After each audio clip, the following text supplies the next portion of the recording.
ಹೇಳ್ಬೇಕಂದ್ರೆ ಹಾವೇರಿ ಜಿಲ್ಲೆ ಶಿಗ್ಗಾಂವ್ ತಾಲೂಕು ಬಸವರಾಜ ಬೊಮ್ಮಾಯಿಗೆ ಬಹಳ ಆತ್ಮೀಯರು ಇವರು. ಎದಕ್ ಬಂತು ವೇಸ್ಟ್ ಹಿಂಗ ಅನ್ಕೊಂಡು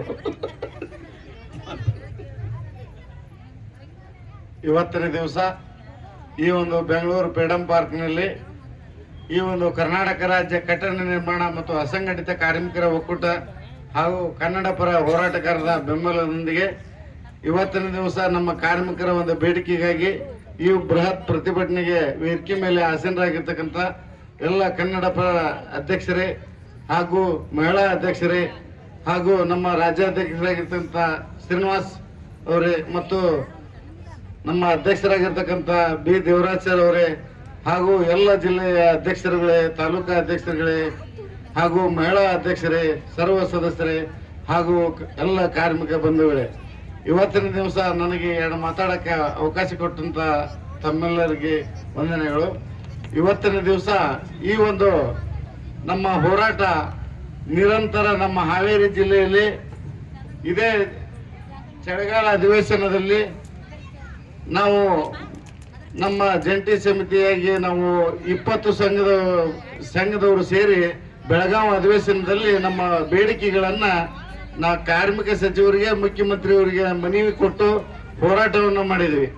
ಅಲ್ಲಿ ಅವರು ಸುಳ್ಳು ಆಶ್ವಾಸನೆಯನ್ನು ಕೊಟ್ಟು ನಮ್ಮ ಬೇಡಿಕೆಗಳನ್ನು ಈಡೇರಿಸಲಿಲ್ಲ, ಯಾವುದೇ ಉತ್ತರನೂ ಬರಲಿಲ್ಲ.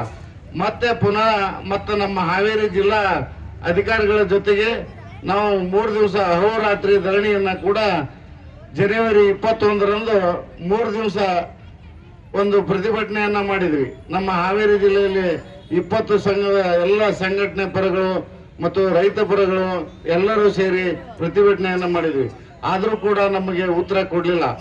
ಅದಕ್ಕಾಗಿ ನಮ್ಮ ಹಾವೇರಿಯಲ್ಲಿ ಪ್ರಥಮ ಬಾರಿಗೆ ಈ ಸರ್ಕಾರ ಬಂದ ನಂತರ ಎಲ್ಲಾ ಜಿಲ್ಲೆ ಬಿಟ್ಟು ಹಾವೇರಿ ಜಿಲ್ಲೆಯನ್ನ ಟಾರ್ಗೆಟ್ ಮಾಡಿ ಮಾನ್ಯ ಸಚಿವರು ಬಂದು ಮೀಟಿಂಗ್ ಮಾಡಿ ನಮ್ಮೆಲ್ಲ ಜಿಲ್ಲಾ ಅಧ್ಯಕ್ಷರುಗಳನ್ನ, ತಾಲೂಕು ಅಧ್ಯಕ್ಷರನ್ನ ಮೀಟಿಂಗ್ ಕರೆದು ನಮ್ಮ ಸಮಸ್ಯೆಗಳನ್ನ ಹೇಳಲಿಕ್ಕೆ ಅವಕಾಶ ಮಾಡಿ ಕೊಡದೇ ಅವರು ನಮಗೆ ಬಹಳ ತೊಂದರೆ ಮಾಡಿ ಅವರು ನಮಗೆ ಯಾವುದೇ ರೀತಿ ಸಹಾಯ ಸಹಕಾರ ಮಾಡದೇ ಹಿಂದಿನ ಸರ್ಕಾರ ಒಂದು ಇದು ಮಕ್ಕಳ ವಿದ್ಯಾಭ್ಯಾಸದ ಸ್ಕಾಲರ್ಶಿಪ್ ಆಗಿರ್ಬೋದು, ಸಹಾಯಧನ ಆಗಿರ್ಬೋದು, ವಿದ್ಯಾಭ್ಯಾಸದಾಗಿರ್ಬೋದು, ಹೆರಿಗೆ ಭತ್ಯೆ ಆಗಿರ್ಬೋದು, ಮದುವೆ ಸಹಾಯಧನ ಆಗಿರ್ಬೋದು, ಎಲ್ಲವನ್ನು ಕೂಡ ಕಡಿತಗೊಳಿಸಿ ಸರ್ಕಾರದಿಂದ ಇವರು ವಂಚಿತರಾಗಿದ್ದಾರೆ. ಮತ್ತು ವಸತಿ ಸೌಲಭ್ಯವನ್ನು ಕೂಡ ಇಲೆಕ್ಷನ್ ಬಂದ ನಂತರ ಎಲ್ಲ ಕಾರ್ಮಿಕರಿಗೆ ಕೈ ಮುಗಿದು ಪ್ರಾರ್ಥನೆ ಮಾಡಿ ವೋಟ್ ಹಾಕಿಸ್ಕೊಂಡ್ರು. ಆದ್ರೆ ವಸತಿಯನ್ನ ಒದಗಿಸಿ ಕೊಡ್ತೇವೆ ಅಂತ ಹೇಳಿ ವಂಚಿತರಾಗಿದ್ದಾರೆ. ಈಗ ನಮ್ಮ ಕಾರ್ಮಿಕರಿಗೆ ಅನ್ಯಾಯನ ಮಾಡಿದ್ದಾರೆ. ಅದಕ್ಕಾಗಿ ನಮ್ಮ ಹಾವೇರಿ ಜಿಲ್ಲೆಯನ್ನು ಒಂದನ್ನೇ ಟಾರ್ಗೆಟ್ ಮಾಡಿ ಪರಿಶೀಲನೆ ಮಾಡಿದ್ದಾರೆ. ನಮ್ಮ ಕರ್ನಾಟಕ ಸರ್ಕಾರದಿಂದ 70 ಅಧಿಕಾರಿಗಳನ್ನ ಕರ್ಕೊಂಡು ಬಂದು ನಮ್ಮ ಹಾವೇರಿ ಜಿಲ್ಲೆಯಲ್ಲಿ ಪರಿಶೀಲನೆ ಮಾಡಿದ್ದಾರೆ. ಅದು ಯಾವ ತರ ಮನೆ ಮನೆಗೆ ಭೇಟಿ ಕೊಡದೇನೆ, ನಿಜವಾದ ಕಾರ್ಮಿಕರು ಯಾರಂತ ಗುರುತಿಸ್ತಾನೆ, ಎಲ್ಲೋ ಕುಂತು ಫೋನ್ ಮಾಡಿ ಹಿಂದೆ ಮಾಡತಕ್ಕಂತ ಅಧಿಕಾರಿಗಳು ಬೋಗಸ್ ಕಾರ್ಡ್ಗಳನ್ನ ಅಧಿಕಾರಿಗಳನ್ನ ಮಾಡಿ ಡಿಒಗಳು ಕೂಡ ಮಾಡಿ ಇವಾಗ ಅವರ ಪರಿಶೀಲನೆಗೆ ಅವರ ಕರ್ಕೊಂಡು ಹೋಗಿದ್ದಾರೆ. ಇದೇ ನ್ಯಾಯ? ಸರ್ಕಾರ ಮಾಡಿದಂತ ಇದು ಅನ್ಯಾಯ. ಅದಕ್ಕಾಗಿ ಸಂತೋಷ್ ಸಲಾಡ್ ಅವರಿಗೆ ನಾವು ಎಚ್ಚರಿಕೆಯನ್ನ ಕೊಟ್ವಿ. ಹಾವೇರಿ ಜಿಲ್ಲೆಯಲ್ಲಿ ನಮ್ಮ ಹಾವೇರಿ ಜಿಲ್ಲೆ ಫೇಕ್ ಕಾರ್ಡ್ ಇದ್ದನ್ನ ಪರಿಶೀಲನೆ ಮಾಡಿ ನಮ್ದೇನು ಅಭ್ಯಂತರ ಇಲ್ಲ. ಆದ್ರೆ ನಮ್ಮ ಕಾರ್ಡ್ಗಳನ್ನ ನಿಜವಾದ ಕಾರ್ಮಿಕರನ್ನ ಇವತ್ತ ಮೊನ್ನೆ ಪತ್ರಿಕಾ ಮಾಧ್ಯಮದೊಳಗೆ ಹೇಳಿಕೆ ಕೊಟ್ಟಿದ್ದಾರೆ. 2,23,000 ಕಾರ್ಡನ್ನ ರಿಜೆಕ್ಟ್ ಮಾಡಿದ್ದಾರೆ ಈಗ. ಅದಕ್ಕಾಗಿ ಅದರಲ್ಲಿ ನಿಜವಾದ ಕಾರ್ಮಿಕರು ಕೂಡ ಅದರಲ್ಲಿ ಅನ್ಯಾಯ ಆಗಿದೆ ಅವ್ರಿಗೆ.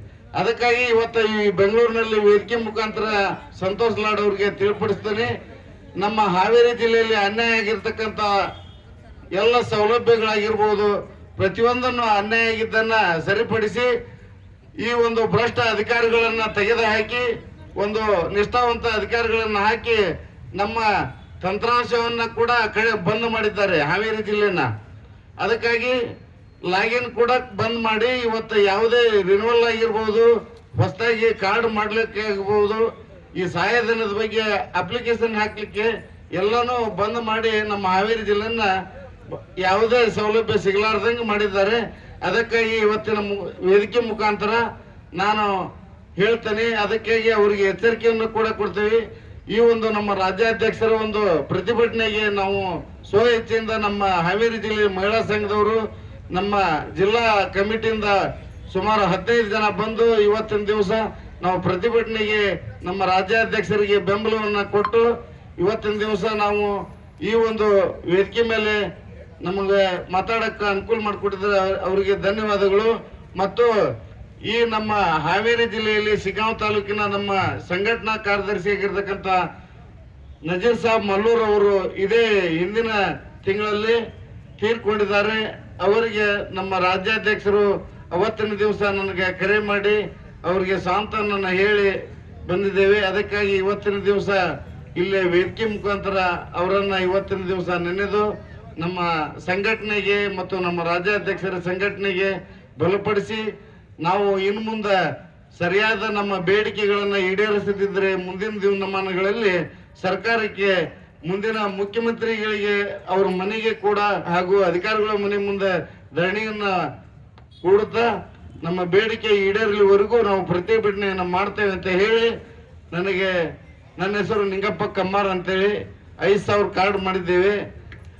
ಮತ್ತು ಇವತ್ತು ನಾನು ವೇದಿಕೆ ಮೇಲೆ ಮಾತಾಡಕ್ಕೆ ಧೈರ್ಯ ಬರಕ್ಕೆ ಕಾರಣ ನಮ್ಮ ಶ್ರೀನಿವಾಸ್ ಸರ್ ಮತ್ತು ರಾಜ್ಯಾಧ್ಯಕ್ಷರಾಗಿರ್ತ ದೇವರಾಜ್ ಸರ್. ಯಾಕಂತಂದ್ರೆ 2015ರಲ್ಲಿ ನನ್ನನ್ನು ಗುರುತಿಸಿ ನಮ್ಮ ಕಾರ್ಮಿಕ ಬಂಧುಗಳು ಓಟ್ ಹಾಕಿ ಇವತ್ತು ಗ್ರಾಮ ಪಂಚಾಯತಿ ಅಧ್ಯಕ್ಷರನ್ನಾಗಿ ಮಾಡಿ 5 ವರ್ಷ ಕಾರ್ಯನಿರ್ವಹಿಸಿದ್ದೇನೆ. ಎಲ್ಲರಿಗೂ ಪ್ರಾಮಾಣಿಕವಾಗಿ ಕೆಲಸ ಮಾಡಿದ್ದೇನೆ. ಇವತ್ತು ಬಸವರಾಜ ಬೊಮ್ಮಾಯಿ ಅವರಿಗೆ ಅವರು ಕೂಡ ನಾನು ಗುರುತಿಸಿಕೊಂಡಿದ್ದೇನೆ. ಅದಕ್ಕಾಗಿ ಇಷ್ಟು ಧೈರ್ಯದಿಂದ ಮಾತಾಡಕ್ಕೆ ಅವರೇ ಧೈರ್ಯ ಕೊಟ್ಟಿದ್ದಾರೆ ನಮ್ಮ ರಾಜ್ಯಾಧ್ಯಕ್ಷರು ಮತ್ತು ಕಾರ್ಯಾಧ್ಯಕ್ಷರು. ಅವ್ರ ಮುಂದೆ ನಾವು ಇನ್ನು ಮುಂದಿನ ದಿನಮಾನಗಳಲ್ಲಿ ಅವ್ರಿಗೆ ಪ್ರತಿಭಟನೆಗೆ ನಾವು ಬೆಂಬಲವನ್ನು ಕೊಟ್ಟು ಎಲ್ಲರೂ ಪ್ರೋತ್ಸಾಹನ ಕೊಟ್ಟು ನಮ್ಮ ಬೇಡಿಕೆಗಳನ್ನು ಈಡೇರಿಸೋಣ ಅಂತ ಹೇಳಿ 2 ಮಾತಾಡಕ್ಕೆ ಅನುಕೂಲ ಮಾಡಿಕೊಂಡಂತ ತಮ್ಮೆಲ್ಲರಿಗೂ ಹೊಂದಿಸಿ 4 ಮಾತುಗಳನ್ನು ಮುಗಿಸುತ್ತೇನೆ. ಜೈ ಹಿಂದ್, ಜೈ ಕನ್ನಡ. ಈಗ